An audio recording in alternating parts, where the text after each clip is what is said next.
Bom, seja muito bem-vindo ao VBMcast. Eu sou o Rodrigo de Paula, CEO da VBMC Consultores. O VBMcast é um canal de comunicação que a VBMC criou para estabelecer uma relação com líderes, empresários e profissionais, principalmente profissionais de médias empresas. O enfoque aqui é trazer aspectos práticos, principalmente para empresas que estão nessa jornada de profissionalização. Empresas que muitas vezes são gerenciadas pela própria família, mas que estão nessa jornada, nesse esforço, pretendem melhorar, amadurecer processos de gestão dentro da empresa. Então aqui a gente sempre traz temas relacionados à gestão, como planejamento, processos, gestão, ferramentas tecnológicas de gestão, pessoas, capacitação de pessoas, de liderança, tudo para contribuir para que você tenha insights de gestão que você possa implantar imediatamente no seu negócio, na sua área de atuação, na sua empresa, possa contribuir de alguma forma na transformação do seu negócio. Então aqui a gente traz profissionais, líderes, empresários, e aí a gente promove um bate-papo descontraído sobre questões práticas do dia a dia das empresas, das áreas e assim por diante. E hoje nós temos a honra aí de receber dois especialistas internacionais, Sabrina e o Sérgio. Eles são especialistas em dados, análise e inteligência artificial. Nós vamos falar mais sobre isso. O tema central aqui é análise de dados e inteligência artificial, como transformar dados em decisões estratégicas para empresas de médio porte. Esse é o tema do nosso VBMcast de hoje. A Sabrina é especialista em soluções de dados e análise, o Sérgio é arquiteto sênior de soluções em nuvem, dados e IA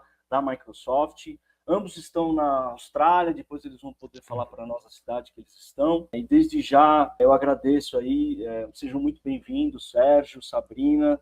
Muito obrigado por terem aceitado o nosso convite. É um prazer tê-los aqui conosco no VBMcast. Aqui do meu lado tem o Antônio Arício, meu sócio e CTO da VBMC Consultores. Tenho certeza que hoje ele vai adorar a nossa conversa. Então, para a gente começar esse bate-papo, eu queria deixar um espaço aí para a Sabrina, para o Sérgio se apresentarem, podem falar um pouco aí da experiência de vocês.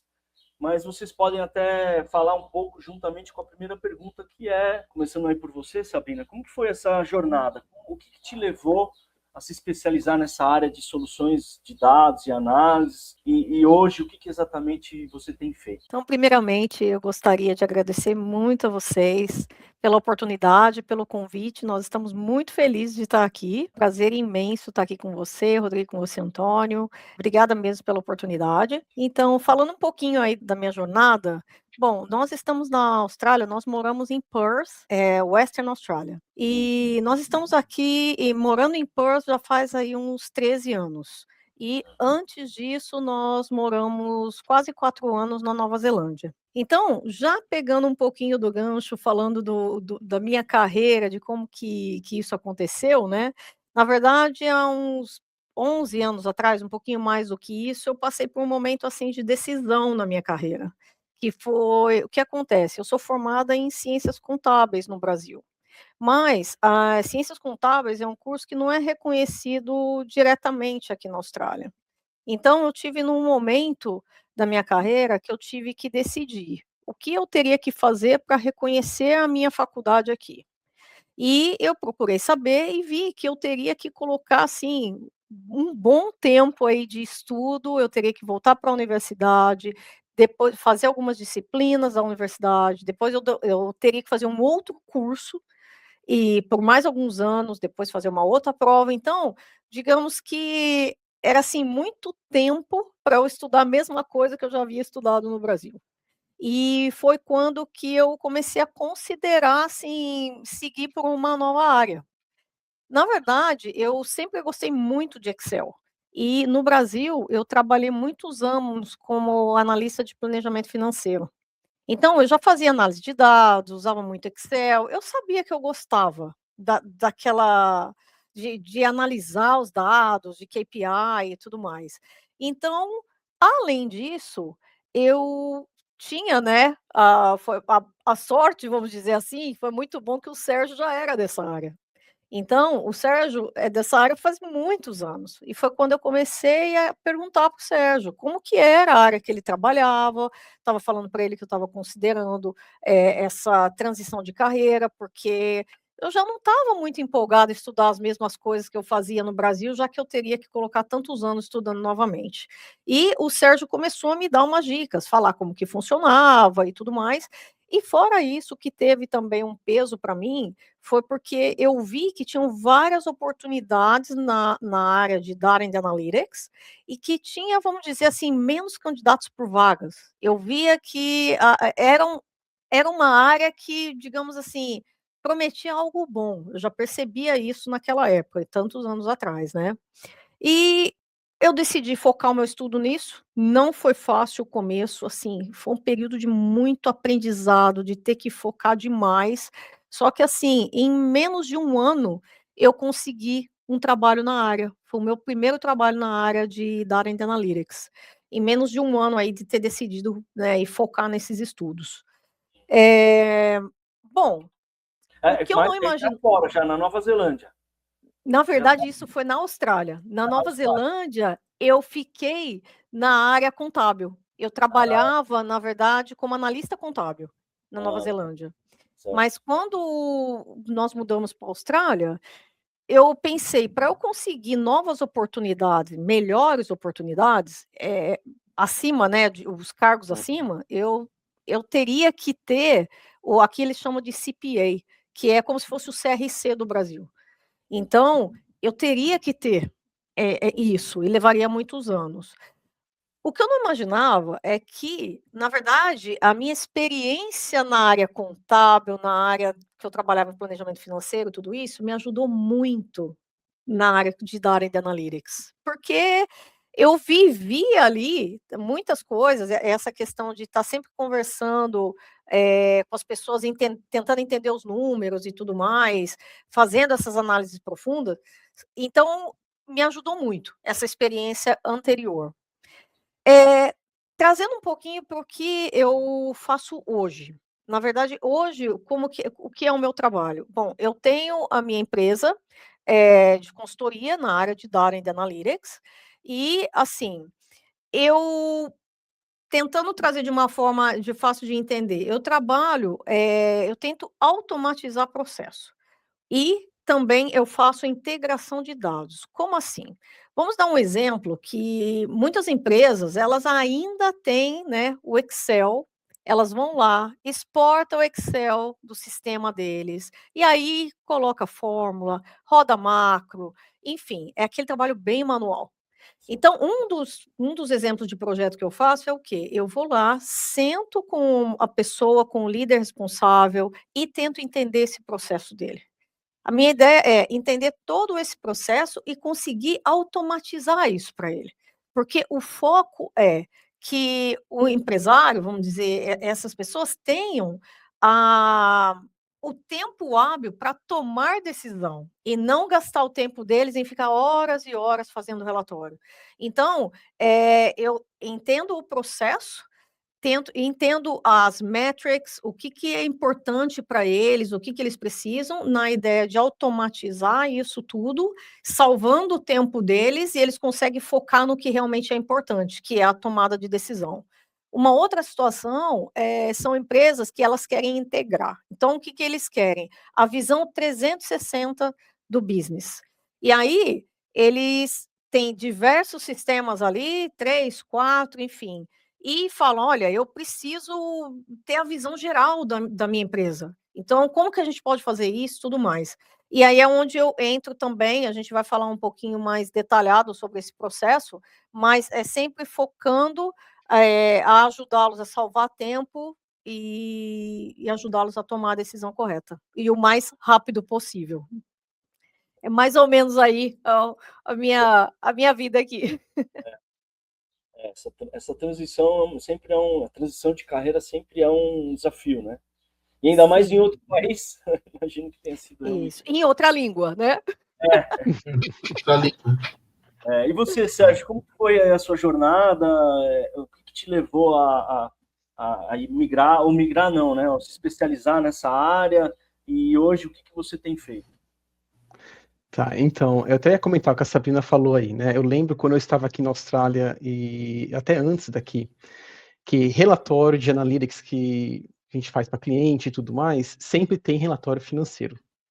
E às vezes tinha alguns relatórios financeiros que eu falava com o CFO ou falava com o líder da parte de finanças, e era difícil de entender alguns termos. Aí eu voltava, chegava em casa e perguntava para ela, o que significa isso, como funciona, né?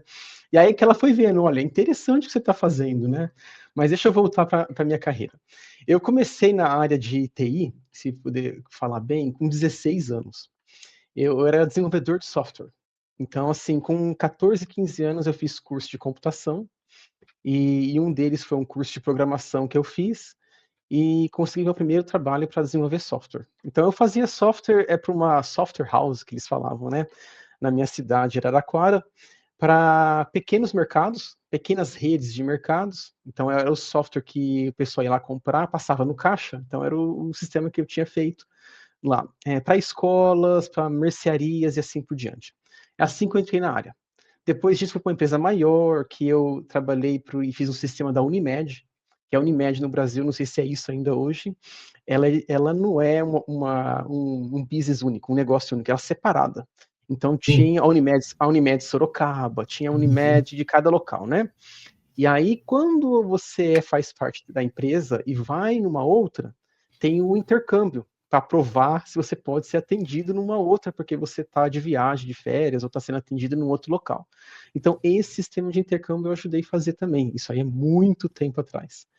E aí fiz parte de sistemas para web também. E aí, em 2006, eu estava em Campinas e surgiu a oportunidade de fazer um Business Intelligence para uma empresa multinacional, que era em São José dos Campos, que inclusive a Sabrina trabalhava lá, eu conheci ela nessa empresa. Vocês conheceram? E Já pensou isso. que legal? E aí essa empresa, ela tem alguns lugares do mundo, alguns lugares no Brasil também, e ali fazia o sistema deles de relatórios, de reporting, né? Todo na parte de venda, fiscal e tudo mais. Foi bem bacana, foi aí que eu comecei. Usando SQL, acho que 2005, é muito tempo atrás. E aí depois disso, nós fomos para Nova Zelândia, e aí, em 2012, mudamos para a Austrália. E todo esse tempo, a maioria desse tempo de minha experiência foi consultoria. Trabalhando com clientes, indo em clientes diferentes, cada mês ou cada projeto, cada tempo é num cliente, depois muda, que ajuda muito. Você aprende muito do negócio de cada cliente. Isso é uma coisa que tem muito valor. E aí, na Nova Zelândia, a mesma coisa também. Trabalhei para o governo um período na parte da saúde, depois consultoria, e vim para a Austrália em 2012 com a Sabrina. Na Austrália também, foram 5 anos numa consultoria, aí fui para diretor numa outra consultoria também, e onde fiquei ali quase 1 ano, e aí depois eu join a Microsoft. Eu vou misturar um pouco de inglês e português agora, não sei nem o português nem o inglês, né? Aí eu entrei na Microsoft. E fazem 7 anos e pouquinho que eu estou na Microsoft, e o meu trabalho lá é arquiteto de soluções na nuvem, você tem que pensar um pouco para falar o português, que é o Cloud Solution Architect. E na Microsoft, nesses 7 anos, basicamente meu trabalho é trabalhar com empresas grandes ou governo, e essas empresas mais de mineração, empresas de óleo e gás, né, que são as empresas grandes de óleo e gás, indústrias também, bastante indústria, e governo. Então, o meu foco, eu falaria para vocês, 60% a 80% são essas indústrias, basicamente ajudando elas a implementar o Analytics. Arquitetura, revisar o que eles têm feito e propor melhorias também, fazer POCs, que é um projetinho pequeno para provar que funciona algum ponto. E nos últimos 3 anos, 3 anos e pouquinho, bastante projetos de AI.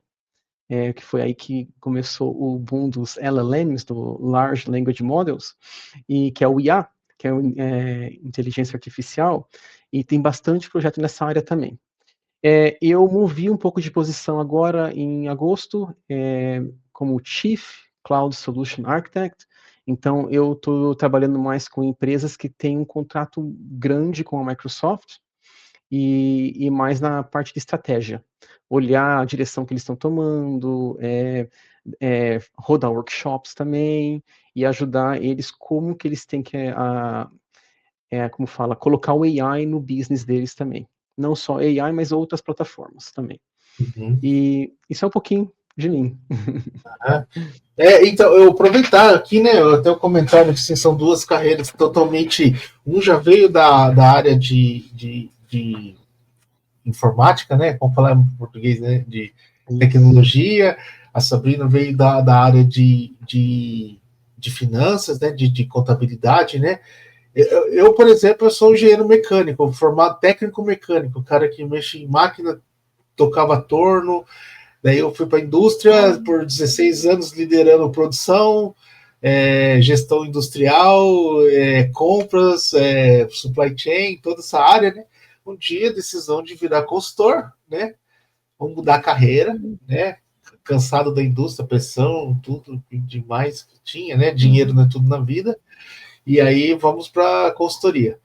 E aí na consultoria, como que faz? A necessidade faz o ladrão, né? A gente chegou em clientes, como o Rodrigo diz, de pequeno porte, né? Alguns nem Excel usavam, né? Eram folhas preenchidas à mão, né? E começar nisso tudo, e aí e cada dia a vida corrida, a gente foi estudando, a gente conseguiu se especializar em algumas coisas, e principalmente nas ferramentas da Microsoft, né? O Excel sempre fez parte, mesmo da área industrial, a gente usava muito, né? Porque aquelas calcular a curva ABC antigamente, os sistemas tipo Oracle, JDE, DDE, não faziam, e aí a gente tinha que jogar no Excel para fazer aquelas formas de 80%. Então já trabalhava muito com Excel nessa parte, né? E aí, a gente foi aprendendo. Power BI, quando começou, 10 anos atrás, acho que nem isso, né? Isso, Por 2015. foi lá começou. Isso, o primeiro ano não era legal, falei, nossa, só limita, só pega Excel, isso, aquilo. Depois, um ano e meio depois, já melhorou, putz, já conectou quase tudo. E aí a gente olhava aquela curva de Gartner, né? Estava subindo, né? E os outros caindo, né? O clique, até esqueço o nome dos outros, dos concorrentes, e aí foi até chegar onde está hoje, né? E a gente foi. E até me orgulho de ser um dos pioneiros aqui no Brasil, apesar de não estar aqui, de aprender isso aí, né? E aí, consequentemente, aprendendo o Power Automate, Power Apps, né? Fazendo aplicativo. A gente, como um cara, um engenheiro mecânico, né? Fui convidado para fazer uma palestra num evento de low code. Olha só, muito bom. Uma pessoa que nunca tinha feito nada fez um aplicativo em 4 horas. Né? Olha só. E sem fazer um curso também, legal. Né?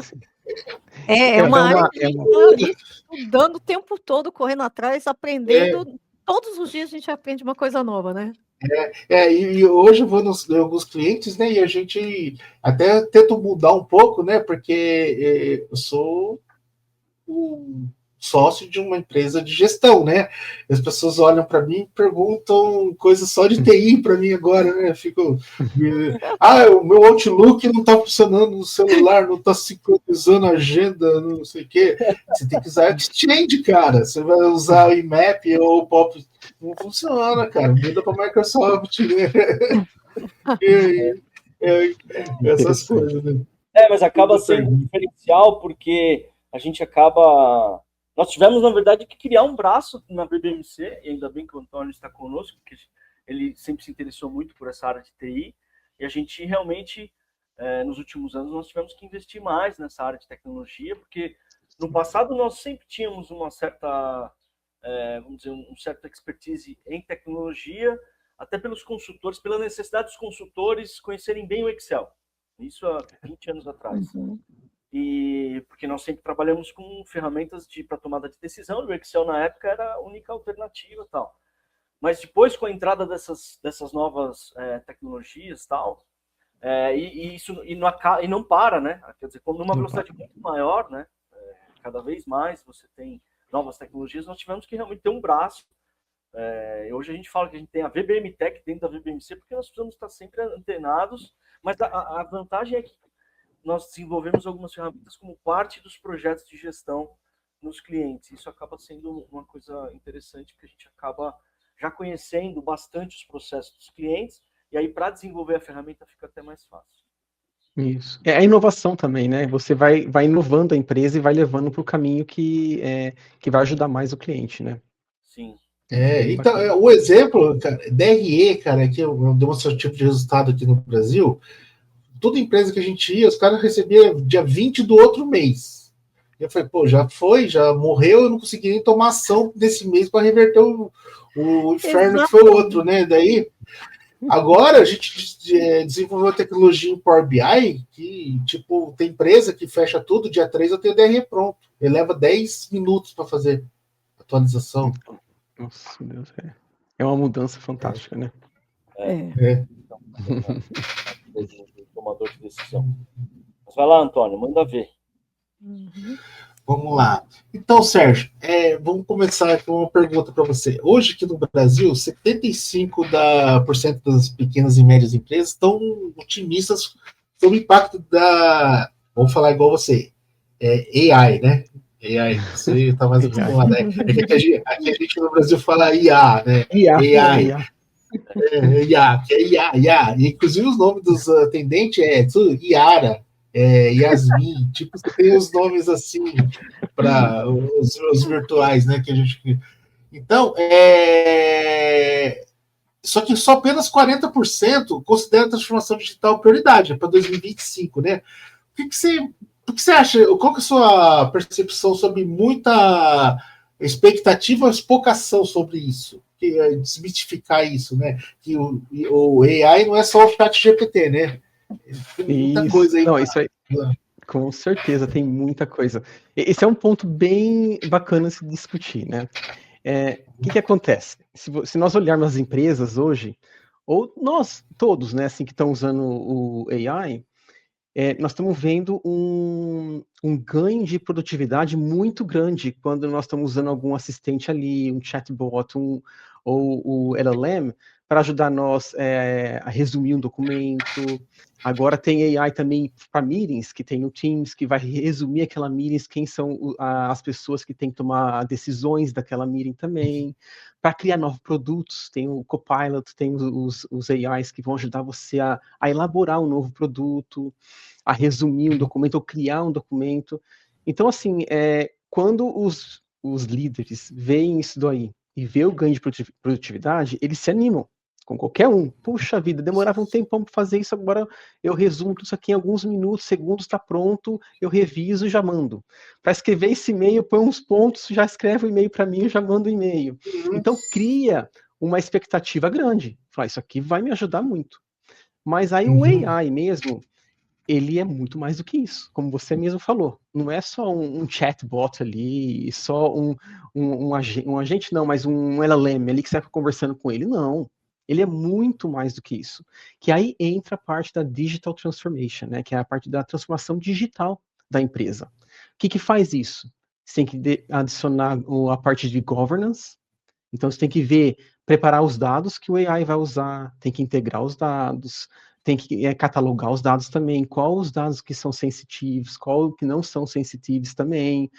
Tem um processo todo e tem uma mudança de cultura da empresa. Então, para nós voltarmos um pouquinho ali, a Microsoft, ela fez uma pesquisa que ela publicou agora, acho que em abril desse ano, chamado Work Trend Index, que é a tendência do trabalho, basicamente, que ela pesquisou com muitas pessoas, líderes, colaboradores globais, para ver qual que é a tendência no trabalho daqui para frente, no próximo ano. E ela chamou esse ano como o ano deixa eu ver se eu não vou lembrar aqui agora, calma aí. É o ano que as empresas, que a Frontier Firm is gonna born, que são as empresas que vão adotar AI, elas vão sair na frente. Mas não só o AI como o ChatGPT. Ela dividiu o processo em qualquer empresa, pode ser de médio, grande porte, até pequena. Tem 3 fases para adotar o AI. A primeira é você trabalhar com um AI como assistente. Todo mundo está fazendo isso hoje. Até o pessoal que está em escola, em faculdade, até o pessoal em casa, me dá uma receita de como fazer esse bolo, ou como preparar isso, como arrumar isso. Que é ter um AI ali que vai só te dar assistente, que vai escrever um e-mail para você, é um copilot, que vai ajudar você a fazer uma tarefa, e vai... A maioria das empresas estão nessa primeira fase, mas o valor do AI não está aí. O valor está na parte de Digital Transformation e ir para a segunda fase, que as empresas preparam os dados, implementam a Digital Transformation e ela cria um AI que vai fazer uma parte do trabalho do funcionário. Então, eu vou dar um exemplo de uma coisa que eu fiz com uma empresa aqui há uns 2 anos atrás. Eles estavam olhando na parte financeira a quantidade de invoices, que é nota fiscal, que eles estavam recebendo. Invoices e purchase order, que é ordem de compra. Uhum. E eles estavam manualmente entrando no sistema. Eles recebiam diário muitas dessas invoices, nota fiscal e ordens de compra. E aí eles tinham que ir por e-mail ou por fax e tudo mais. Eles tinham que manual entrar no sistema. Então, o que nós propomos fazer lá e fizemos para eles? É um AI, um agent, quando uma invoice é recebida ou uma purchase order, esse agent ele vai ler o que está na invoice, ou ler o que está na ordem de compra, sozinho colocar no sistema e flegar para a pessoa validar. Então, aí vai criar um backlog, uma lista de entrada no sistema que a pessoa vai ter que só ir lá, olhar, comparar, tá certo. Aprovado, aprovado, aprovado. Então, você implementou o AI num processo do negócio da empresa para automatizar uma parte, mas a pessoa continua no controle. O funcionário continua controlando e validando e aprovando. Essa é a segunda fase. Tem muitas empresas fazendo isso já, que eu tenho trabalhado com elas, já estão nessa segunda fase. A terceira, que aí é a parte da automação, que aí você vai treinar não somente um agente, mas um grupo de agentes, que você vai redesenhar um processo de negócio para aqueles agentes sozinho irem fazer o trabalho e só contactar o Antônio ou o Rodrigo quando alguma coisa sair fora. Olha, eu estou fazendo esse processo para vocês aqui, mas isso que eu recebi agora está fora dos parâmetros. Um exemplo, fizemos um agente que vai lá e pega essa invoice, entra no sistema, já manda para o time de pagamento, mas agora recebeu uma invoice de um cliente que geralmente era em torno de 1.000 a 5.000, agora veio 50 mil. Saiu fora do parâmetro, tem alguma coisa estranha ali. Ou é um cliente novo que não estava aprovado no sistema. Aí esse agente vai virar, vai mandar uma mensagem para o colaborador, para o líder, falando, olha, alguma coisa deu diferente aqui, aprovar ou não. E aí, então, as empresas começam nessa terceira fase a desenhar, a desenvolver agentes que vai fazer um processo todo do negócio. Essa implementação na terceira fase, tem algumas empresas já fazendo isso. Não são muitas, mas tem. Então, é ali que, na fase 2 e 3, que o AI vai ter um impacto fantástico. Eu vejo isso também, se nós pensarmos, pensa numa empresa pequena hoje, no Brasil, que eles têm loja no estado de São Paulo. E eles queiram agora expandir para o Brasil todo. Tem 20 lojas no estado de São Paulo, eles querem expandir para o Rio Grande do Sul, Rio de Janeiro, Minas e tudo mais.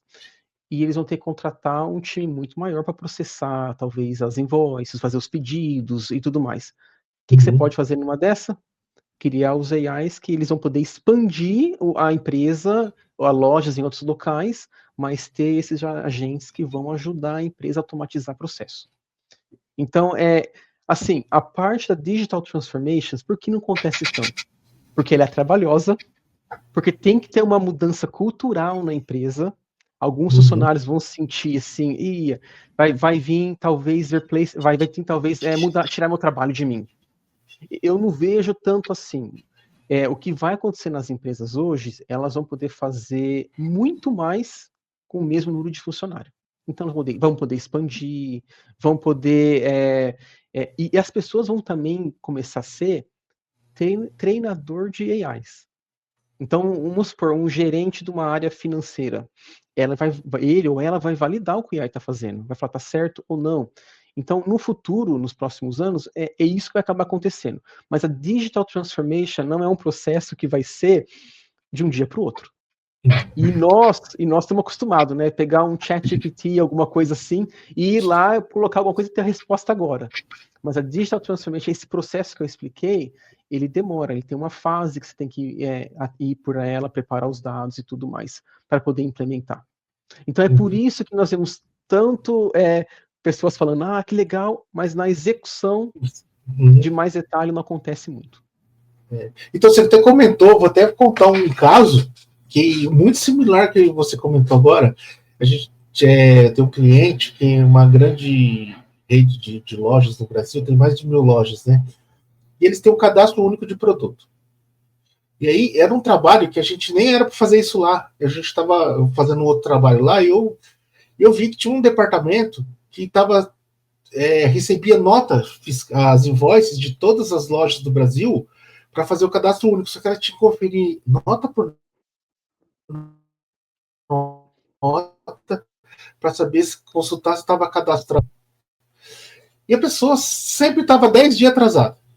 E aí o que acontece? As lojas não conseguiam dar entrada nas invoices para gerar o estoque para poder fazer a venda do produto deles, né? E eu vi aquilo e a pessoa desesperada, e eu querendo contratar assistente, contratou assistente para ajudar, e assistente veio e não dava conta. Eu falei que eu não me conformo com esse trabalho, né? Se tivesse AI nessa época, já ajudava, porque já faz uns 5 anos, já existia, lógico, não estou falando que não existia, mas não era popularizado igual deu esse boom nos últimos 2 anos, né? E aí, o que a gente fez? Como que vem esse arquivo? Vem a nota, vem tudo em... tem um arquivo XML, né? XML. Então, eu falei, mas espera aí, o Power Query consegue ler essa pasta. A gente tem a SQL com o cadastro único, né?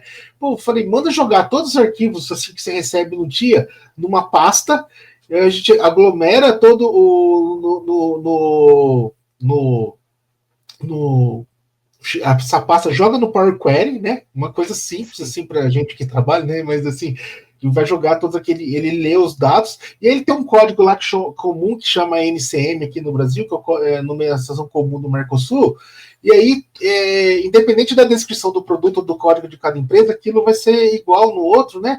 E a gente conseguiu... Não, desculpa, era o EAN, que é uma coisa da Europa, um código, que é como se fosse um código de barra. E aquele EAN é igual para todo produto. Se ele vai ser aqui, descrição, código, vai ser igual sempre, né? O que a gente fazia? Pegava todo o XML, comparava com o banco de dados que vinha do SQL, em 10 segundos ele falava qual que não tinha cadastrado daquelas 1.000 notas. Ela na verdade, em vez dela conferir negócio que ela levava dias, ela levava, das 1.000 notas tem que cadastrar 20 itens só. O restante já está cadastrado, precisava conferir. O grande volume já foi eliminado.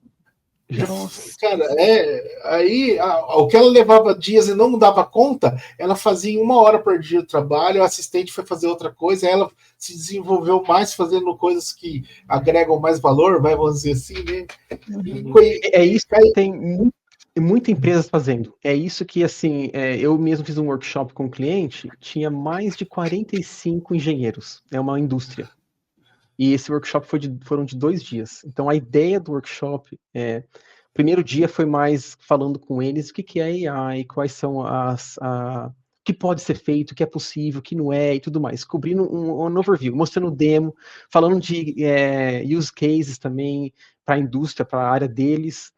E aí o segundo dia só foi sentar em grupo e discutir aonde que eles podem, no processo de trabalho deles diário, aonde que pode colocar AI para ajudar eles.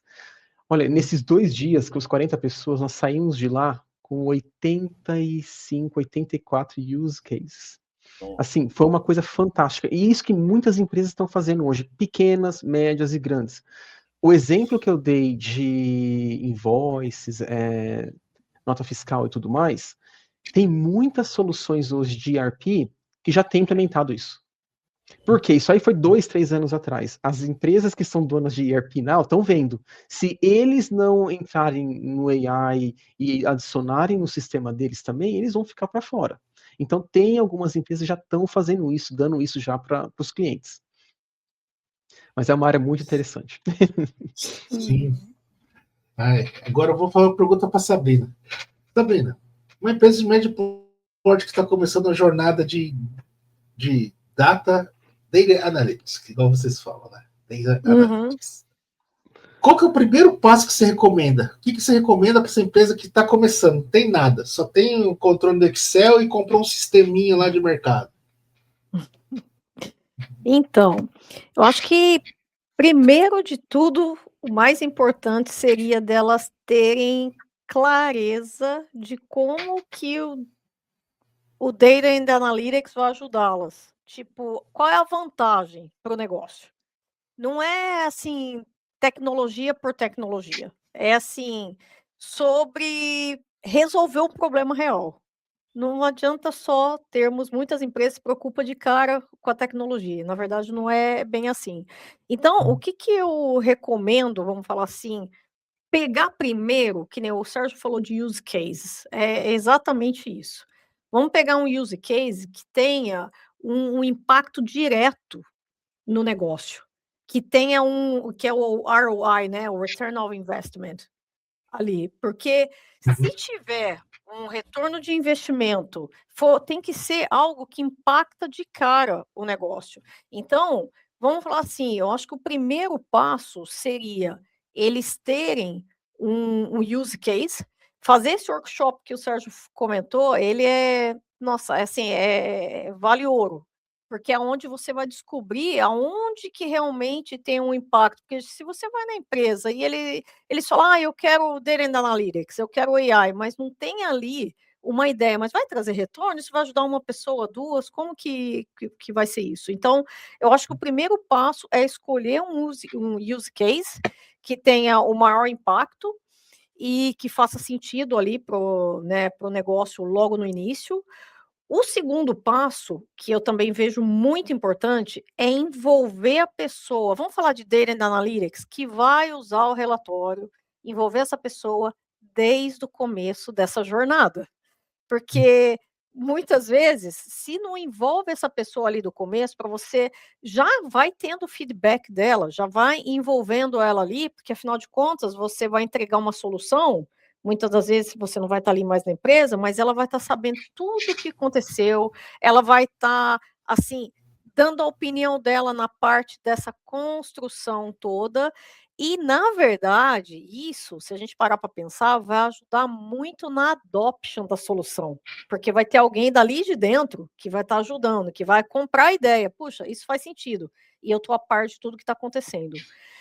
E um terceiro passo ainda que eu vejo seria a parte de treinamento, porque se você entrega a solução e ela é incrível, mas a pessoa não está treinada para isso, né, não teve o treinamento ali do time, se elas não estão confortáveis, a chance de você entregar a solução e depois ninguém usar é muito grande. Então, eu diria que essas 3 coisas são extremamente importantes. E também, essa pessoa que vai estar envolvida em todo o processo, ele vai ser como se fosse o SMI. Então, uma vez que a solução está lá acontecendo, está funcionando, se um gestor, um líder tem uma dúvida, é essa pessoa que vai lá para poder explicar o que está acontecendo. Então, vamos dizer aí, em simples palavras, o primeiro passo é ter um use case que eles tenham um retorno de investimento rápido. O segundo passo seria ter alguém ali acompanhando desde o começo, e o terceiro, focar em treinamento também. Legal. Eu vou aproveitar até essa sua comentário, assim, né?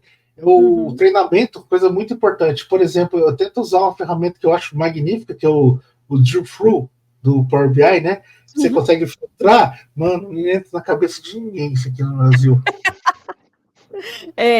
Sabe o que agora eu criei um botãozinho dourado, assim em cima, a maioria das vezes, que a pessoa, clica em cima lá, você quer saber o detalhamento desse aqui, ó, clica no meio que você quer e clica no botãozinho ali, porque... O bookmark. É isso, porque o bookmark para ele... eu falo botãozinho que tem que falar bem em portuguesão mesmo, para a pessoa entender. Clica no botãozinho que vai detalhar.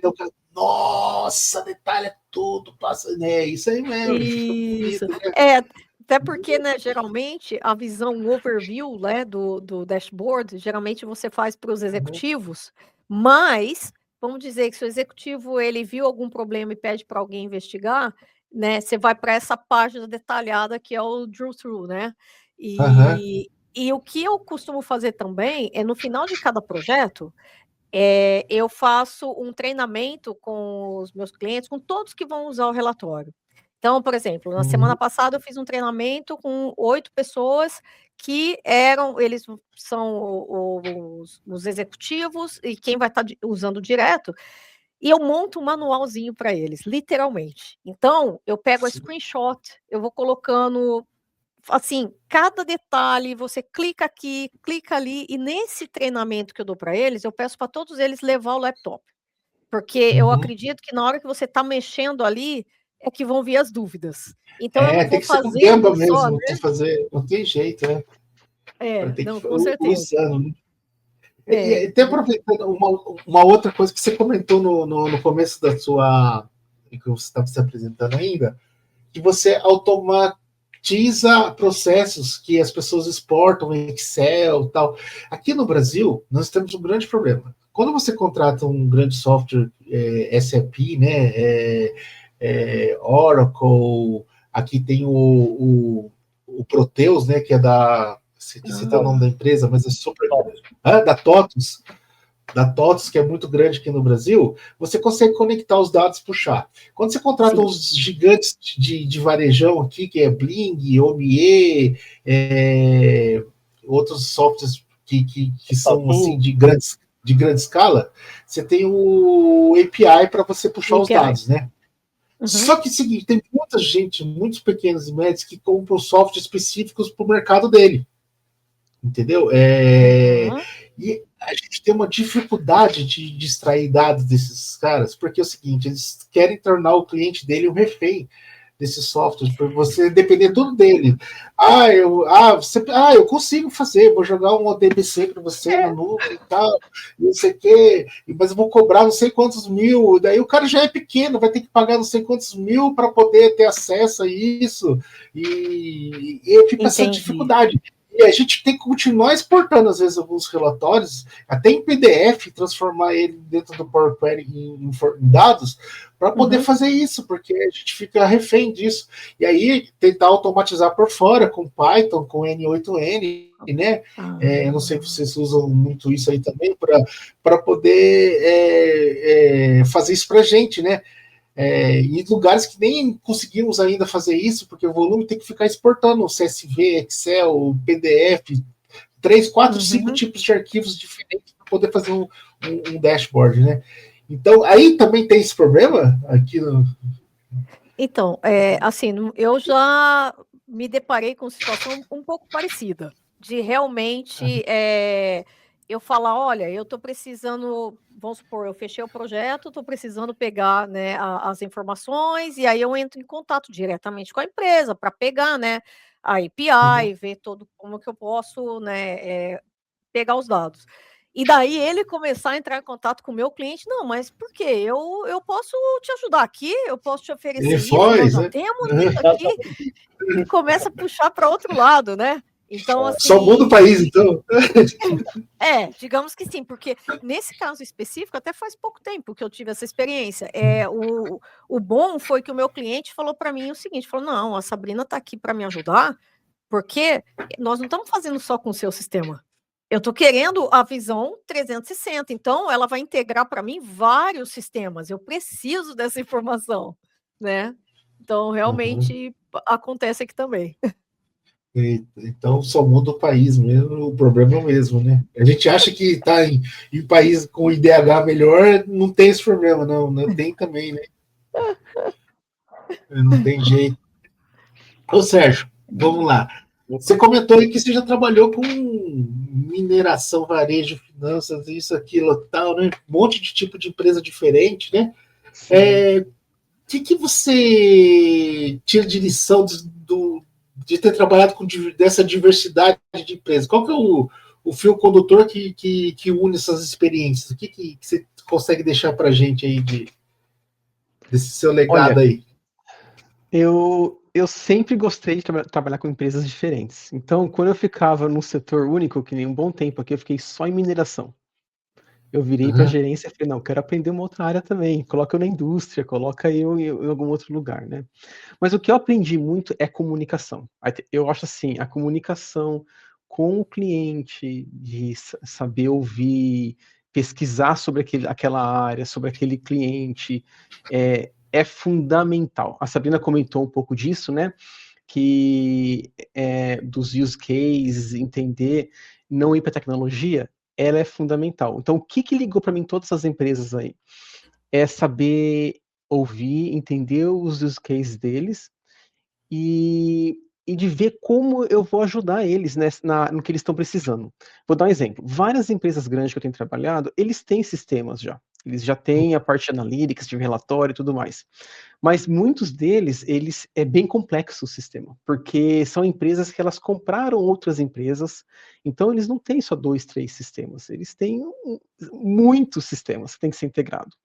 Então, assim, o que eu aprendi com eles é, basicamente, todos têm um problema igual. Eles querem reduzir o custo da plataforma e simplificar.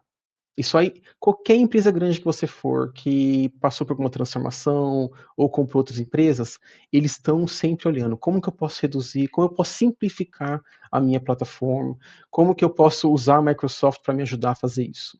Então, assim, é isso que tem me ajudado muito, porque eu sou muito de entender o negócio. Sentar com o diretor, falar, fala comigo, quais são os seus principais pain points, o que não está funcionando bem. E aí ouvir e aí fazer a estratégia da empresa, o que eles têm que fazer para melhorar.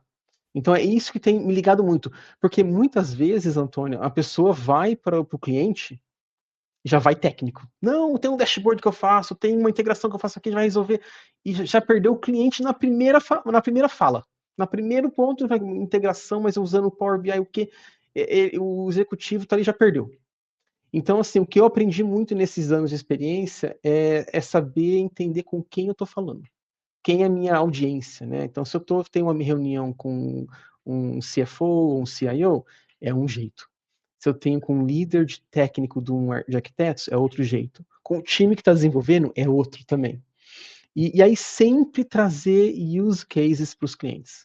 Quando alguém fala para mim, ó, tem uma reunião a semana que vem com o diretor de uma empresa XYZ, eu procuro entender quem é a pessoa, com quem eu vou fazer a reunião, eu procuro entender qual que é o business dele, quais são as dificuldades que tem na news que falaram da empresa, e aí eu procuro trazer os use cases para aquele setor.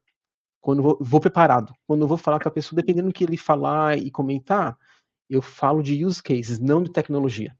Então, tudo isso que me ajudou eu acredito, a ser successful, né? Através de todos esses negócios, todos esses business que eu trabalhei até agora. E falando um pouquinho, pegando gancho, né, que o Sérgio falou, dessa questão de estudar, eu faço a mesma coisa. Quando eu tenho um novo cliente, dependendo da reunião, é como se eu faço o dever de casa antes de ir para lá, né? Porque eu tento entender o business e geralmente eles me dão uma pequena ideia antes, literalmente assim, uma linha que eles escrevem, e eu tento entender, vamos falar assim, é uma indústria, eu já vou vendo mais ou menos quais os indicadores, para ter uma ideia de como que é, vamos falar assim, o ramo de atividade, e ir já mais preparada, não ir para a reunião sem saber de como que é o business em si. Porque até na consultoria, eu também trabalhei bastante tempo, né? Eu e o Sérgio trabalhamos bastante tempo juntos na consultoria também. E às vezes alguns consultores pensavam, é parte técnica, a gente tem que ver o técnico, mas na verdade, para você, até para dar para eles a melhor solução técnica, se você não entender onde que está o problema, o que eles estão tentando achieve ali, né? O que eles estão tentando alcançar, não vai resolver o problema, né? Pode ser o melhor técnico que for, né? Que seja. Sim. Então, Sabrina, aproveitando o comentário, qual que é o maior erro que as empresas cometem para implantar o Data Analytics? E como evitar esses erros? Então, essa pergunta, eu acredito que ela está relacionada à pergunta anterior, quando eu mencionei dos primeiros passos, né? Eu acho que não fazer aqueles primeiros passos, eu vejo que já é um erro. Mas uma outra coisa que eu acrescentaria aí também, tem empresas que eles vêm assim, eu quero fazer o projeto. E aí eles começam, coloca todo o foco em, como eu falei anteriormente, na tecnologia. E eles querem fechar licença, eles se preocupam com a ferramenta, eles se preocupam com a licença, eles se preocupam com tudo, nesse sentido. E esquece de ver o use case. O que vai ter? Geralmente, eu vou checar ali, cada use case que uma empresa passa, eu vou olhar o investimento, vamos falar, e quanto difícil é para fazer essa solução, quanto difícil vai ser para entregar esse projeto. Então, nesses use cases, eu pego, vamos falar assim, o que seja o melhor, que vai se destacar. Vamos supor, se eu tenho um use case que todos os funcionários vão usar, nossa, e não é tão difícil de entregar, é a bola da vez, é perfeito. Mas eles não têm isso claro. Ou eles querem fazer tudo de uma vez. Vamos falar assim, eles querem, eu quero implementar a solução. Eu tenho 4 sistemas. Aí eles querem fazer a integração tudo de uma vez só, correndo. E o que eu falo para os meus clientes? Olha, vamos dividir isso em partes. Vamos fazer isso em fases. Pega um sistema. A gente vai ver o melhor use case. Pega um sistema, vamos começar por ele. A gente foca nele, entrega, terminou. Até porque eu não sei como que funciona aqui eu tenho que fazer toda a parte de requirements gathering, que a gente chama, né, de coletar as informações deles, os requerimentos de tudo que eles precisam, e muitas empresas, eles têm na mente o que eles precisam, mas não tem isso nada por escrito. E eu preciso pelo menos o mínimo de requerimento por escrito, documentado, para eu começar a fazer o projeto. Normalmente, essa é a fase inicial. Então, antes eles às vezes perguntam, mas já começou a desenvolver? Dá para ver alguma coisa? Eu falo, olha, eu preciso documentar pelo menos um pouquinho para nós começar e ter uma direção. Não adianta eu sair colocando os charts e tudo mais de uma forma muito rápida. Então, eu vejo que, às vezes, querer fazer tudo muito rápido não funciona, então eu falo para eles fazer incremental. Isso que eu acho que isso é a beleza dos produtos da Microsoft, e até mesmo com o Fabric, que não é como antigamente, que tinha servidores e tudo mais. Você quer incrementar, você quer aumentar um pouquinho, vai lá, aumenta a capacity, você vai indo aos poucos, é incremental. E a outra parte que eu vejo também que é muito importante, mais uma vez falando, é o treinamento. Porque é muito triste você desenvolver tudo isso, aí você termina, entrega o projeto, eu faço o handover, passo toda a documentação, e eles não usarem isso. Um outro fato que eu sempre comento com o Sérgio sobre isso, a adoption, eu acho que ela tem que vir de cima. Os executivos, uma vez que você entrega o projeto, vamos falar assim, o relatório, eu highly recommend para eles, olha, abre o relatório nas suas reuniões semanais, vocês estão ali com a sua equipe, vai, assim, incentivando eles a usar, porque todos que estão à volta vão ver o quanto que esse relatório está sendo importante, está ajudando ali no daily basis, sabe, no dia a dia deles mesmo. Então, é mais ou menos. Tem alguma outra coisa, Sérgio, que você vê que seja algum erro assim que a gente vê que eu não mencionei? Tem um que eu vejo que assim é interessante, né? Vamos supor, o Rodrigo e Antônio, vocês vão num cliente e propõem para eles desenvolver uma solução para mostrar indicadores e tudo mais. Aí vocês passam um valor para ele para poder fazer para eles isso. Aí eles falam, não, muito caro, vou pegar um contratado aqui e vou pegar uma pessoa aqui que bem mais barato para fazer isso para mim. Aí que acaba acontecendo, que eu já vi várias vezes. A pessoa vem, desenvolve o produto, mas não desenvolve direito, sai errado, não está feito da melhor maneira, e o cliente, mas eu quero desse jeito. Não tem como fazer desse jeito, e acaba dando mais trabalho depois. Então eu falo, a qualidade do produto faz muita diferença. De pegar a empresa média, às vezes paga um pouquinho mais caro, mas pega uma empresa que tem experiência, que saiba fazer isso, que conhece, já tenha feito no passado, que teve recomendação e tudo mais. E isso é uma coisa essencial. O que eu já vi de coisa errada, até empresa grande, que pega um PJ, alguém de fora que nunca ouviu falar, é mais barato. vou pegar esse daqui. Não estou falando mal de PJ, tem muitos PJ muito bons aí. E eu mesmo fui um que trabalhei muito tempo. Mas eu tô querendo dizer que conheça quem vai fazer o trabalho, pega uma referência, Sim. porque isso vai salvar muito ao longo do prazo, né, ao longo do tempo. Pegando esse gancho... desculpa, Rodrigo, pode falar. Eu lembrei de um caso. Recentemente, nós chegamos num cliente para fazer um projeto na área comercial, de reestruturação de um canal de vendas deles, mas eles, logo no início, eles nos apresentaram um BI que eles tinham desenvolvido, não só para a área comercial, mas para a empresa toda. Mas só que esse BI já tinha sido desenvolvido já há 4 meses.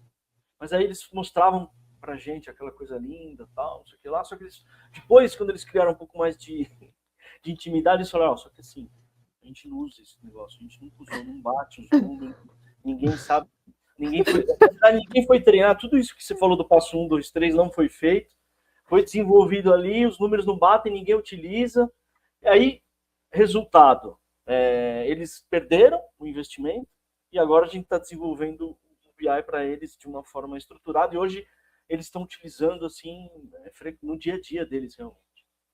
Olha só. Que bacana. É muito o legal. Vai falar, Sabrina. O que eu ia comentar é o seguinte, tem uma situação também que aconteceu comigo, de muitas vezes a pessoa me contacta, vamos supor, a empresa, e ela quer que faça rápido. É muito urgente, é muito urgente. E vamos supor que eu passo um número de dias para fazer. Então, eu pego mais ou menos, de novo, os requerimentos, o que ela está precisando e tudo mais, e eu passei para ela como deveria ser, quantos dias. Porque todos os projetos que eu faço, eu entrego a documentação. E eu falo isso claramente para os meus clientes. Eu falo, olha, o fato é que eu estou desenvolvendo uma solução, e se amanhã eu não estiver aqui, você tem que ter um documento na mão, que aqui nós chamamos o as-built, que é um documento técnico. Ali está escrito como eu fiz tudo isso. Vai ter todos os detalhes, todas as métricas, toda a parte técnica desse documento vai estar ali. Então, eu pego os projetos com essa condição já, de que eu vou ter que ter um número X de dias para documentar isso. E aí, esse caso em especial, ele falou: não, mas eu quero muito rápido, você faz em um dia, eu não preciso nem da documentação. Então, não funciona dessa forma, né? Claro que da melhor forma possível, eu expliquei para ele. Então, mas eu não faço projetos sem entregar a documentação. Então, infelizmente, eu não vou poder te ajudar. Eu acredito que mais vale, como um bom profissional, eu vejo que mais vale você ser honesta ali, entregar um negócio do começo ao fim, do que amanhã qualquer coisa acontece no documento, vamos falar, na solução que eu fiz, ele chamar alguém para arrumar e não ter documento, ou fica tudo ali perdido, né? É muito fácil o negócio não dar certo depois, você nem tem nenhum norte, né, de como isso foi feito. E um outro ponto que o Rodrigo colocou também, né, Sabrina, que você faz sempre, e eu fico bobo, quanto detalhista a Sabrina primeiro, é o dashboard, tem que estar tudo certo, tudo alinhado, tudo parecendo certinho. E também que ela faz muito bem teste. É uma coisa que para mim, eu até falo para ela, você está testando demais para validar os números, exporte do sistema em Excel, valida aqui, valida ali, mas é preciso fazer isso, precisa, porque a partir de que você coloca uma ferramenta para tomar decisão e mostra um número errado ou 2, aí perde a credibilidade. Todo mundo para de usar. Não, mas tá diferente, eu não vou olhar, não. Eu prefiro exportar aqui, fazer isso e fazer aquilo. Então, isso é um passo essencial. Tem que estar desde o começo. Da onde vai vir os dados, como eu vou testar esses dados depois, como eu vou validar. E isso é uma parte muito importante também. Eu tento até pegar, literalmente, nos testes, eu vou pegando screenshot. Porque eu acredito que eu tiro o print da tela, eu vou lá, highlight, o que é, deixo salvo, porque é aquele negócio, para a gente ter a confiança do cliente, fazer um bom trabalho, e ele voltar, isso aí vale ouro. E eu acho que a pior coisa que tem seria ele pegar um número errado e eu não ter como explicar para ele, olha, eu não peguei porque eu não olhei. É mais fácil eu falar, peraí, eu testei. E quando eu testei, olha, apareceu isso daqui. Então, até mesmo quando eu estou fazendo um projeto maior, que tem geralmente um business analyst ou um tester que está fazendo, eu faço high level testing, que eu chamo, e eu falo para o business analyst, tenta quebrar a solução que eu fiz. Pensa nisso. Tudo que você puder fazer para testar e tentar quebrar isso, é isso que eu preciso que você faça. Porque vai ser a melhor forma. Tenta pegar todos os erros, porque vira meio que assim um desafio. Eu vou ver se eu acho alguma coisa que você fez errado, sabe? E o que é interessante também, que muitas empresas fazem, a Sabrina faz, acho que quase em todos os projetos, é ter um relatório de... Como fala em português? Data quality. De qualidade dos dados. Validação dos dados. Então, ela tem vamos supor que você espera que sempre esse campo vai ter data.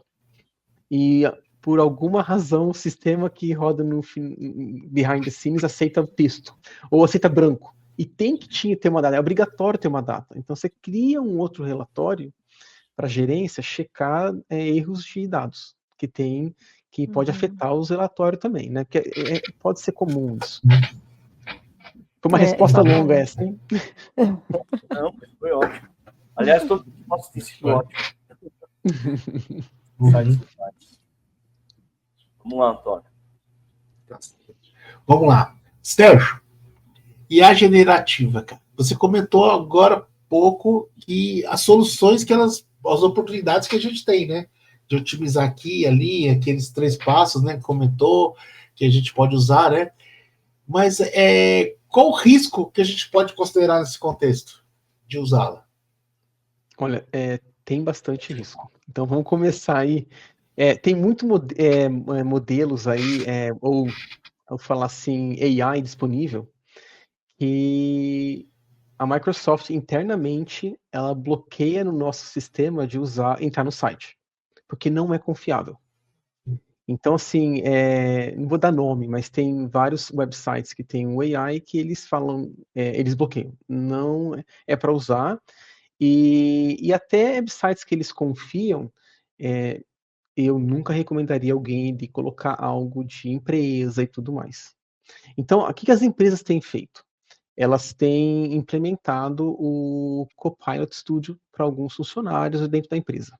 Que no Copilot, você pode usar o ChatGPT 5, né, que é o ChatGPT, o modelo agora está 5.1, se eu não me engano, ou 5.2, e você usar ali dentro. O perigo é de você vazar informações da empresa para esses outros modelos que estão abertos na internet. E até no Brasil tem a lei de dados, né, que eu esqueci a nomenclatura agora, desde 2019 foi implementado. É o DPD. Isso, essa aí mesmo, que ela foi implementada em 2019, 2020, que todos os dados do Brasil têm que ser processados no Brasil. Então, muitas empresas grandes que eu trabalho, eles bloqueiam, não só a Microsoft, eles bloqueiam todos os outros tipos de AI. E aí eles têm os pagos deles, que é o da Microsoft que eles usam, e tem alguns que usam o OpenAI Enterprise, que é a versão do OpenAI para empresas, né? Então, a primeira coisa aí, eu diria, é as empresas tomarem cuidado como estão usando o AI, qual AI eles estão usando. Então, a Microsoft tem um pacote que é barato, não é tão caro, né? Não sei qual é o valor no Brasil, mas que é acessível para as pessoas. Também tem, não sei se você já ouviu falar, Antônio, do Small Language Model, o SLM, que você pode instalar alguns modelos no seu computador e rodar ele local. Então, tem um site que chama Ollama, você pode baixar um aplicativo no seu computador, esse Ollama, e baixar alguns modelos para rodar no seu computador local. Que nem eu tenho alguns locais no meu computador para treinar, testar e tudo mais, né? Então, aí é o primeiro risco. As empresas, quando elas não dão essa capability, esse AI para o funcionário, eles vão procurar em outros lugares. Então, é o primeiro risco aí, de vazar informações. Sim. O segundo, quando você começa a implementar AI e agentes, precisa ter uma governança. Que aí você tem que partir para aquela área que vai classificar os dados, que é o Responsible AI também, que entra junto com isso, né? E aí tem essa parte também que tem que tomar muito cuidado. E o AI, ele vai te dar a informação correta, mas algumas vezes não. Vai parecer que está correta, mas algumas vezes não. E isso é comum acontecer. Então, você não pode confiar naquilo 100%. Vai lá, faz uma pergunta e confia naquilo 100%, né? Mas o AI abre muita oportunidade para as empresas, para automatizar processo, como eu falei, para poder... mas vai ter risco em tudo ali. Vai ter o prompt injection, que eles falam, né? Você criou um AI, um agente, para fazer um trabalho. Mas a pessoa que está usando pode ir lá e pedir para ele fazer um outro trabalho e tentar quebrar ele, pegar a informação que não é para ele dar. Então, é uma coisa que tem que ser implementada com bastante cuidado e governance, Antônio. Não sei se eu respondi a tua pergunta aí, mas eu tentei cobrir um pouquinho de tudo aí. Sim, você até comentou agora do Responsible AI. Resumindo, o que seriam os pontos principais dele? Então, primeira coisa que a empresa tem que fazer, quando vai implementar, para você ter um agente, desenvolver um agente, você tem que colocar qual é o nível de risco dele. Qual o tipo de informação que vai estar trabalhando. Então, o Responsible AI não é nada mais do que princípios que você tem que aplicar quando vai desenvolver um AI. Tem umas guidelines que você tem que seguir. Então, como que eu recomendo customers fazerem isso? Primeiro, que tipo de agent você vai desenvolver? Para que vai servir? Que tipo de informação ele vai ter acesso? É confidencial? Informações que vão estar abertas? Tem que ter a parte de monitoramento também. Esse agente está dando informação correta? Tem alguém tentando quebrar ele? O modelo a performance do modelo está caindo, está diminuindo? E tem a parte toda de observability, que nós chamamos também, que você tem que analisar o que o AI está dando de resposta. Tem a parte de data classification, tem a parte também de security os dados, fazer a parte de segurança dos dados que o AI vai acessar. Vou dar um exemplo para você. Vamos falar que tem um relatório que você desenvolveu, Antônio. É um relatório que tem vendas do time todo de uma empresa global. Você vai deixar todo mundo ver tudo? Não.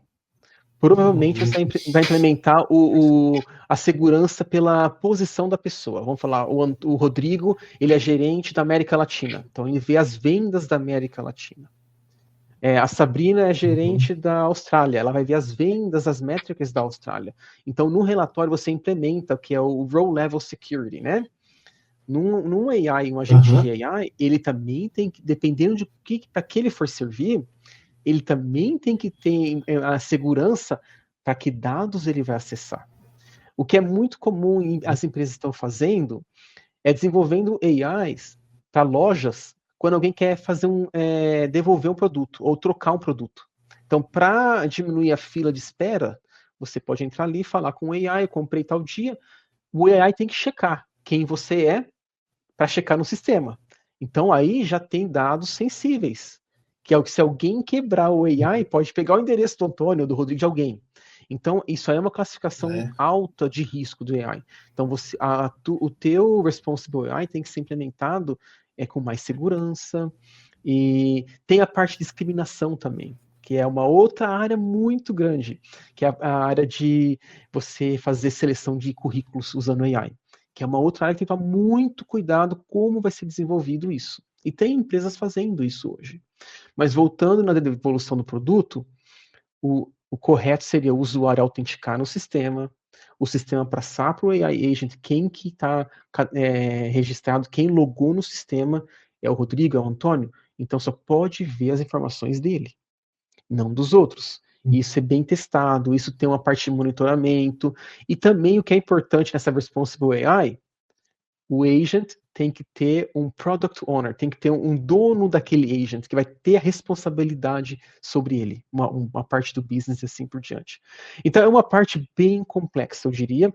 Tem ferramentas da Microsoft que ajudam bastante nisso, na parte de teste, validação, que você pode rodar.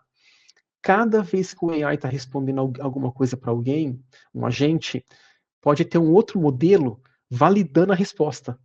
Essa foi a pergunta, essa foi a resposta desse AI, desse modelo. Essa resposta, ela está correta? Ela tem umas metrics que é seguida. E se você vê essa métrica saindo fora, você pode, em real time, mudar isso. Mas é uma área muito bacana, Antônio.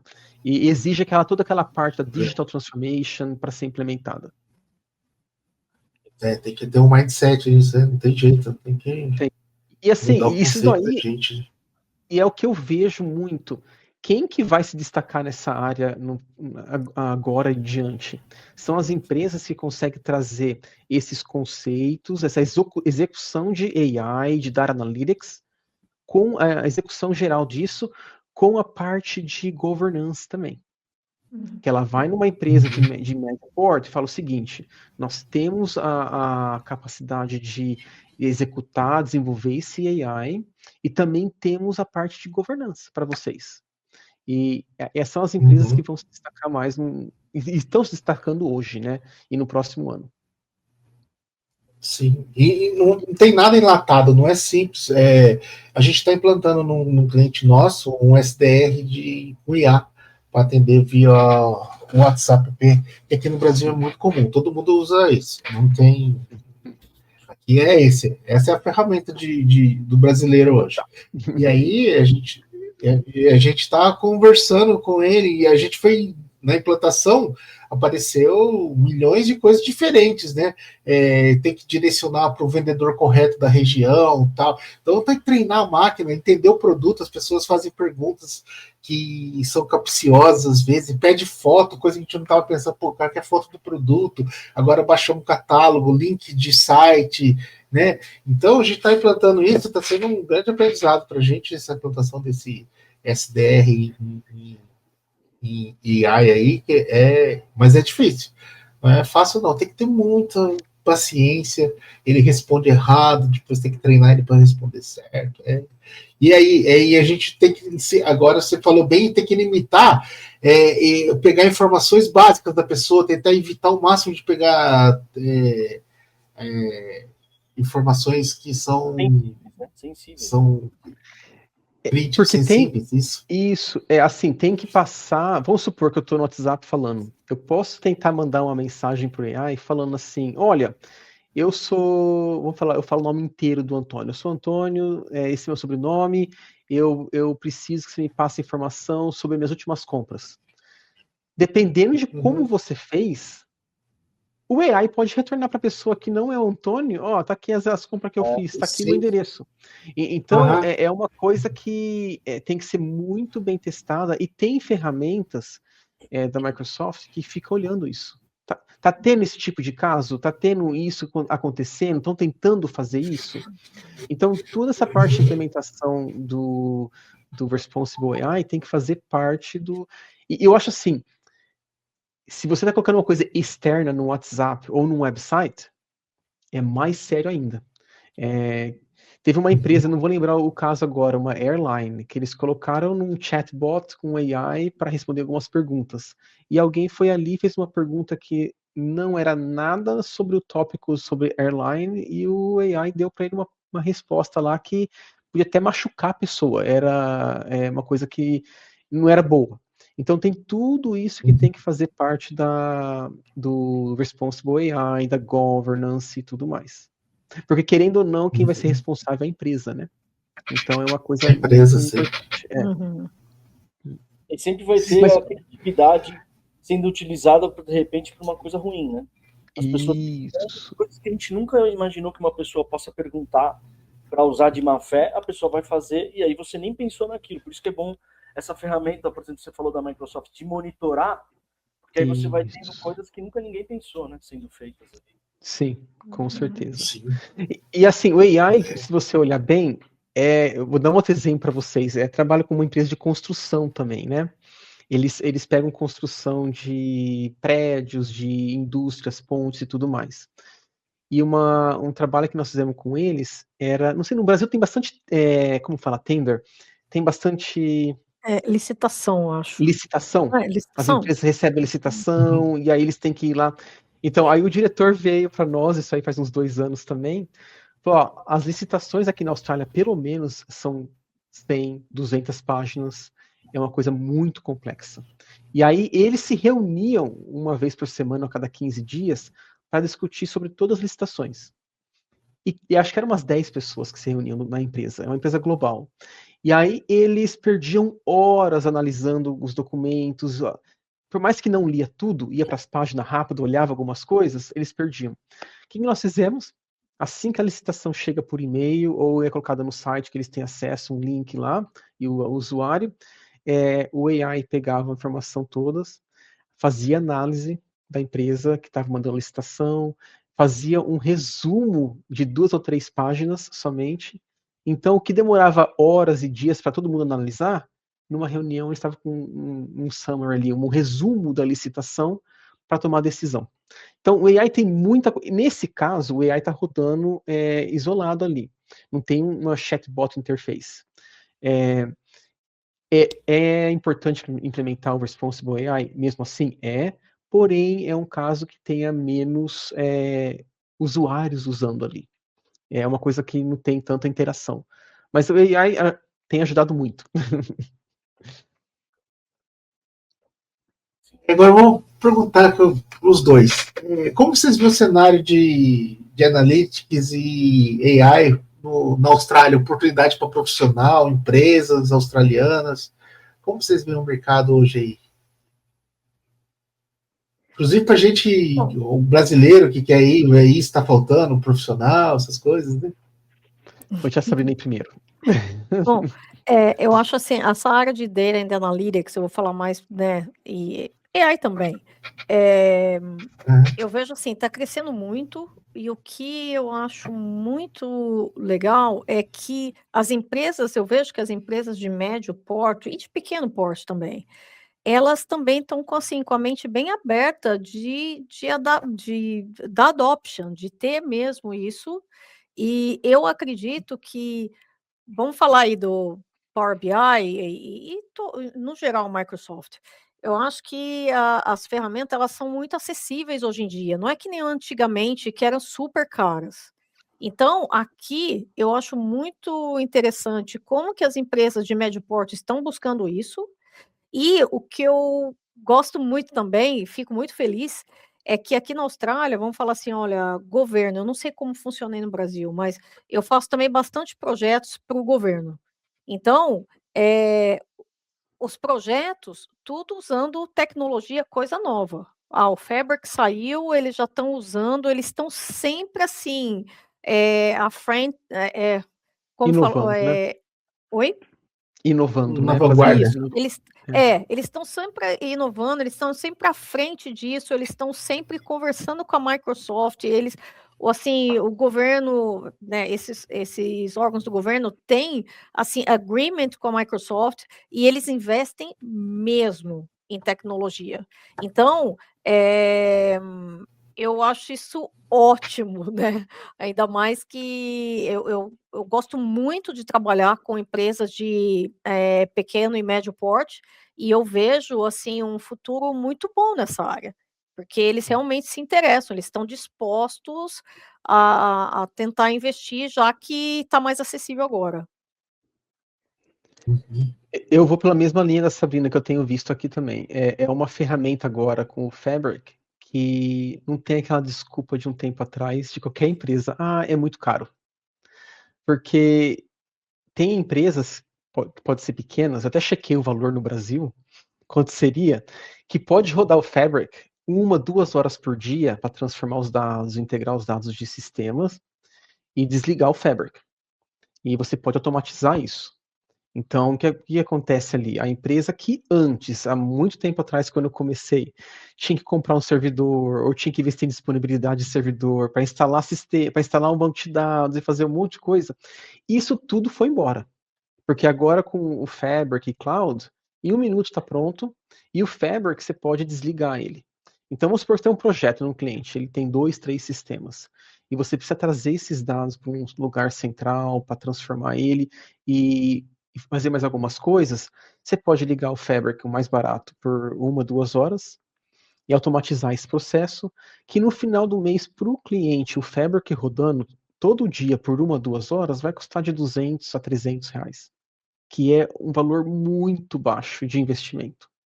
E isso aí eu vejo até em empresas grandes aqui. Eu fui num cliente faz 4 meses que eu fui revisar um pouquinho mais o que eles estão fazendo no Fabric. e eles implementaram só na parte financeira. E o rapaz falou para mim, Sérgio, eu estou usando, acho que era uma F4 ou F8, uma capacitor do Fabric, que está me custando tá me custando por mês, eu acho que $800. Deixo algumas horas por dia, processo tudo, e era muito dados que estava fazendo, e eu desligo o Fabric e atualizo o relatório antes, né? E desligo o Fabric.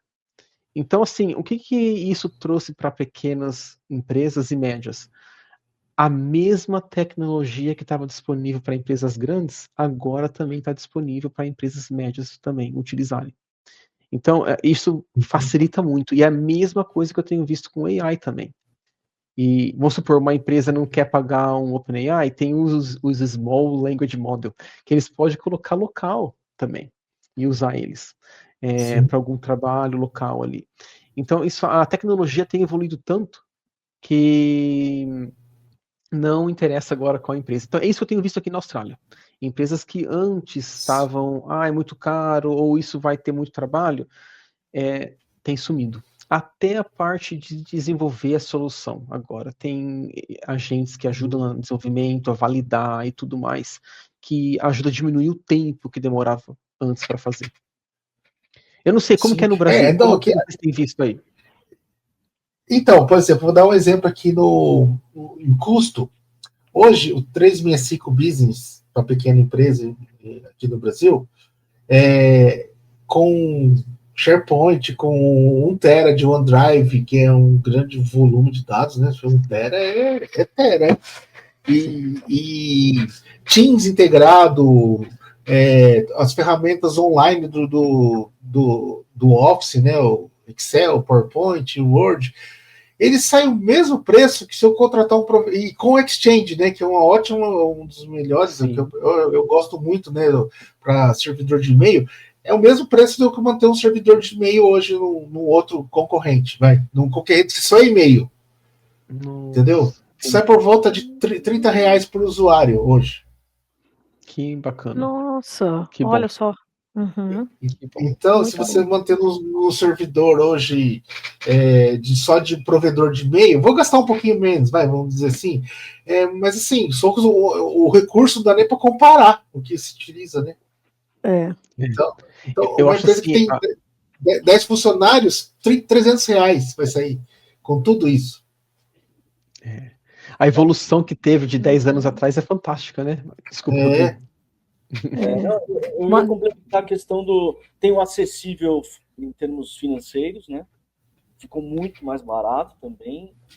Eu acho que realmente aqui também as médias empresas, as pequenas também têm tido acesso de muita mais alternativas tecnológicas do que tinham no passado, mas também tem um outro acesso, que é o acesso técnico. Então tem, por exemplo, o Power Apps da vida, com low code, ele possibilita uma empresa pequena, uma empresa de médio porte, com recursos próprios, até desenvolver algumas soluções mais simples ali para otimizar processo, como nós temos feito internamente na VBMC, como nós já fizemos para clientes também, que é incrível. Quer dizer, você consegue ter um acesso a uma ferramenta que antigamente você teria que contratar uma empresa para desenvolver um aplicativo. Uhum. Às vezes você tem soluções muito mais acessíveis tecnicamente também. Sim, é verdade. Falando até mesmo disso, né, Rodrigo, uma outra coisa que eu percebo bastante comparado de quando eu comecei lá atrás, a facilidade, né, essa questão técnica, até mesmo do que a Microsoft oferece agora. Então, a Microsoft faz muita coisa para facilitar a vida de quem está, no caso, desenvolvendo, quem quer aprender. São, assim, inúmeros cursos gratuitos excelentes e muito evento, que nem eu e o Sérgio, nós rodamos aqui um grupo que é o Perth Microsoft Data and Analytics e AI. E aí, nós organizamos um grupo, vamos falar assim, um evento uma vez por mês, que acontece no escritório da Microsoft. Então, nós temos apresentações técnicas uma vez por mês, e é onde que eu publico quando vai acontecer o evento, né? E a Microsoft, eles dão muito suporte nesse sentido. Inclusive, o que é muito legal é a comunidade, eu diria que mundial, porque quando nós atendemos conferências, por exemplo, nós encontramos muitos brasileiros que estão aí no Brasil, né, trabalhando nessa área, fazendo, e eles conversando com a gente, essa troca de experiência, nós vemos que não é só aqui que tem essa facilidade do aprendizado técnico, o mundo inteiro a Microsoft está criando essa comunidade, o que ajuda muito, porque você também se sente meio que amparado, trocando a experiência. Ah, eu tô com esse problema, aí o outro vai lá, mas eu também tive. Você faz assim, assim para resolver. Então, toda essa facilidade, eu acho muito, muito legal. Sim, interessante. E só para comentar aí, o que eu recomendaria para os empresários aí de médio porte, pequeno, médio porte? Nós estamos vivendo uma época que vai ser uma mudança estrondosa no trabalho. Então, aquelas empresas que souberem começar à frente de outras nesse momento, de implementar o Analytics, implementar o AI também, elas vão sair na frente. Daqui 5, 10 anos, as empresas que vão conseguirem ficar aí, que vão conseguir expandir, que vão conseguir ter um retorno alto, são essas empresas. Então, é o que eu falo com a Sabrina, né? Aquelas empresas que reservam um pedaço do budget ou do orçamento dela. Eu vou investir não só um pouquinho, mas bem para nessa área, é fundamental. Se tiver uma empresa hoje de médio porte, vamos supor que eu tomasse conta dela hoje, o que eu pensaria primeiro? Tenta trazer o use case de Analytics e de AI. Aí, basicamente, você vai olhar esses use cases de AI, qual que eu posso linkar com algum Analytics? Porque o que seria o ouro ou a jogada aí, vou começar por um use case de Analytics, que eu vou implementar um AI junto, que vai usar os mesmos dados. Então, em uma implementação, eu estou ganhando 2 vezes. Então, eu consigo trazer esse tipo de informação para o meu time, para ajudar eles a rodar melhor as vendas, e eu consigo criar um agente que vai ajudar eles recomendando o que vender, aonde vender e tudo mais. É um exemplo meio high level, mas você trouxe 2 use cases juntos que vão ter impactos diferentes no time.